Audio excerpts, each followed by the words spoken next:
Bark 20 series smartphones। मैं आपको विश्वास दिला देती हूँ, अच्छे दिन आने वाले हैं, मोदी जी जाने वाले हैं।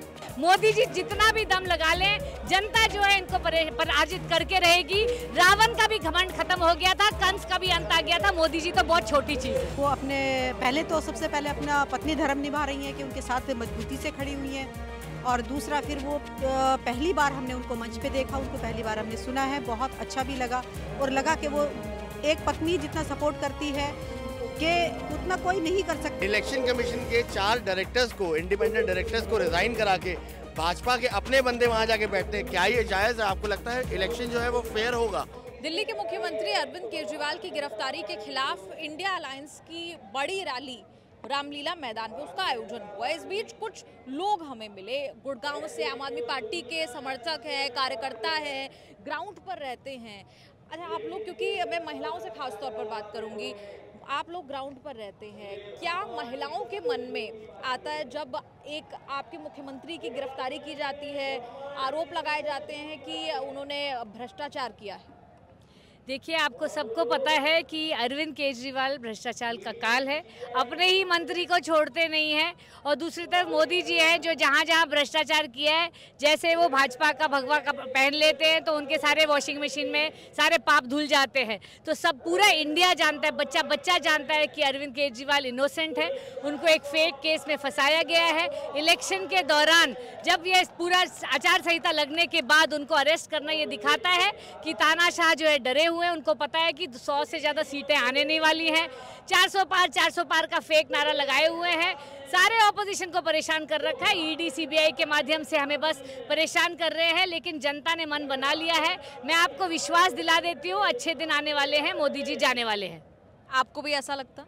हाँ जी, बिल्कुल लगता है कि अच्छे दिन आने वाले हैं और मोदी जी जाने वाले। जिस तरीके से कोर्ट में मामला चल रहा है, ईडी की कस्टडी जो है वो बढ़ती जा रही है। अरविंद केजरीवाल की 2 बार कस्टडी जो है, अभी भी वो कुछ और दिन कस्टडी में रहने वाले हैं। देखिए, संजय सिंह जिस आदमी ने अडानी के जो पूरे खुलासा किया उनके भ्रष्टाचार का, उनको उन्होंने 6 महीने से जेल में डाल रखा है। जिस आदमी ने अच्छे स्कूल दिए, मनीष सिसोदिया, वो 1 साल से जेल में है। जिस आदमी ने मोहल्ला क्लिनिक दिए, सत्येंद्र जैन, वो 1.5 साल से जेल में है। और ये पूरी गुड गवर्नेंस की क्रांति जो अरविंद केजरीवाल लेके आए हैं, पूरे दिल्ली के करोड़ों लोगों को उन्होंने अच्छी शिक्षा दी, अच्छा स्वास्थ्य दिया, फ्री बिजली दी, पानी दिया, महिलाओं को बस सर्विस फ्री दी। एक देश कैसे तरक्की कर सकता है, उसके विचारधारा को लेके आगे बढ़े हैं। इतने 75 ईयर्स में कभी नहीं हुआ था कि सरकारी स्कूल इतने अच्छे कर दिए कि प्राइवेट से अच्छे हो गए। उस आदमी को ये पनिशमेंट दी जा रही है कि उसको एक फेक केस में डाल के जेल में डाला जा रहा है। सत्य जो है दबाया तो जा सकता है, लेकिन पराजित नहीं हो सकता। रामलीला मैदान वो ऐसी जगह है जहाँ जो इंडिया अगेंस्ट करप्शन हम इकट्ठे हुए थे लोग, यहाँ पे मैं तब से आ रही हूँ। 2015 में यहाँ अरविंद जी ने दूसरी बार शपथ ली थी, तीसरी बार 2020 में ली थी। हम हर बार और दिल से उनके साथ जुड़े हुए हैं। मोदी जी जितना भी दम लगा लें, जनता जो है इनको पराजित करके रहेगी। रावण का भी घमंड खत्म हो गया था, कंस का भी अंत आ गया था। मोदी जी तो बहुत छोटी चीज है। अच्छा, आज आपने सुना सुनीता केजरीवाल जी का भाषण? आपने सुना? एक महिला होते हुए बार बार कहा जा रहा था वो आएंगी या नहीं आएंगी, लेकिन आई वो। और हमने देखा कि जब से अरविंद केजरीवाल गिरफ्तार हैं, उसके बाद से सीट पर भी वो ही बैठी हुई नजर आ रही हैं। उन्हें लेकर क्या कहना है? भाषण भी वो दे रही हैं, फोरफ्रंट पे वो नजर आ रही है। एक महिला होते हुए आपको लगता है, और एक पत्नी होते हुए आगे जो वो आई हैं, वो सही है आपके मुताबिक? बिल्कुल सही है। वो सबसे पहले अपना पत्नी धर्म निभा रही हैं कि उनके साथ मजबूती से खड़ी हुई हैं। और दूसरा फिर वो पहली बार हमने उनको मंच पे देखा, उनको पहली बार हमने सुना है, बहुत अच्छा भी लगा। और लगा कि वो एक पत्नी जितना सपोर्ट करती है कि उतना कोई नहीं कर सकता। लेकिन हम लोग पूरी पब्लिक जो भी है अपना, हम लोग गुड़गांव से हैं, दिल जान से हम केजरीवाल जी के साथ लगे हुए हैं। और हम उम्मीद भी करते हैं कि वो जल्दी बाहर भी आएंगे। आप क्या कहेंगे, एक महिला होते हुए? सुनीता केजरीवाल मुख्यमंत्री की पत्नी है, आज सेंटर स्टेज पर एकदम दिखाई दे रही है, भाषण दिया, जो कि उनको जाहिर सी बात है भाषण देने की आदत उनको नहीं होगी। जी, मैंने देखा कि आज उन्होंने भाषण दिया है और उन्होंने सारी महिला सशक्तिकरण को ये बताया है कि अगर हम घर अच्छे से चला सकते हैं तो हम यहाँ पर भी जो विश्व स्तर पे भी कितने अच्छे से काम कर सकती हैं। तो वो यही उदाहरण देते हुए ये बताना चाह रही हैं कि भाई मैं केजरीवाल की तरफ से यहाँ पे आई हूँ और सारी पब्लिक को देख के यही बता रही हैं कि भाई किस तरह वो खड़ी हैं। और क्योंकि आप जब ग्राउंड पर जाते हैं और जो आरोप लग रहे हैं, विपक्षी पार्टियां सभी ये आरोप लगा रही हैं कि एजेंसियों का दुरुपयोग हो रहा है, ईडी, सीबीआई और तमाम एजेंसियों का दुरुपयोग हो रहा है। जब आप सड़कों पर जाते हैं, अपने लोगों के बीच जाते हैं, आपको लगता है कि लोगों के मन में कहीं ना कहीं ये सारी बातें सुनकर अरविंद केजरीवाल के लिए कोई सिंपैथी या उनकी तरफ जन भावना जो है वो बड़ी है? आपको ऐसा लगता है? आपको एक बात बता दूं, अरविंद जी ने को अरेस्ट करके मोदी जी ने अपनी लाइफ की सबसे बड़ी गलती की है। अब ये जो इनका काल बन के उठेंगे ना, जनता के मन में इतना ज़्यादा रोष है। इवन जो मोदी सपोर्टर है वो कह रहे हैं यार ये तो बहुत गलत हुआ है। तो जब भगत सिंह जेल गए थे ना, यही सोच के गए थे कि ये जो मेरे जेल जाने से या मेरे शहीद होने से जो ज्वाला लोगों के अंदर निकलेगी उससे आज़ादी मिलेगी, और ये जो गुस्सा फूटेगा वो मोदी जी के ऊपर बरसेगा। 4 जून को आप देख सकेंगे, हम सब सेलिब्रेट करेंगे और अरविंद जी भी बाहर निकलेंगे, संजय सिंह भी बाहर निकलेंगे, मनीष सिसोदिया भी बाहर निकलेंगे, सभी के सभी बाहर निकलेंगे, क्योंकि ये लोग देशभक्त हैं, सच्चे देशभक्त हैं, लोगों के लिए काम कर रहे हैं, एक साधारण आदमी के साथ खड़े हैं। अपने दोस्तों के प्लेन में बैठ के फॉरेन कंट्रीज में उनके लिए नए नए अकाउंट लेके आ रहे हैं, उनके लिए बिजनेस ला रहे हैं। जो 300 करोड़ का आदमी था, आज वो 3 अरब का richest man in the world की लिस्ट में आ गया है। वो उल्टे सीधे काम नहीं कर रहे। झोला उठा के जाने वाले फकीर जो है, उनका जाने का टाइम आ गया है। मोदी जी जाने वाले हैं, अच्छे दिन आने वाले हैं। क्या होने वाला है? आप मानते हैं जो ये बात कह रही हैं, मोदी जी जाने वाले हैं और इंडिया अलायंस क्या आने वाला है इस बार? हम पहले भी बहुत सशक्त थे और बहुत स्ट्रांगली ये बोलते थे कि मोदी जी जाने वाले हैं।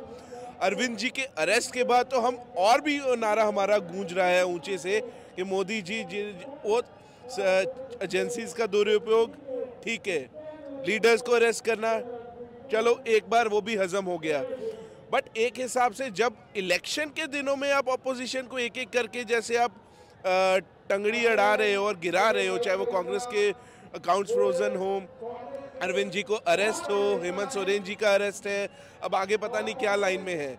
तो इस चीज़ के लिए तो बीजेपी, मैं आपको दिखा सकता हूँ, अभी मेरे को बीजेपी के कई ऐसे सीनियर लीडर्स के व्हाट्सएप मैसेजेस पड़े हैं जो कह रहे हैं चलो जो हो गया तो हो गया, चलो ना करते तो अच्छा था, बट अब कर लिया है तो हम आपको खुलेआम नहीं बोल सकते कि गलत किया, बट हाँ करना नहीं चाहिए। कौन कह रहा है ऐसा? ये मैं नाम नहीं मीडिया के सामने ले सकता, बट आपको मैं पर्सनली जरूर दिखा सकता हूँ बाद में।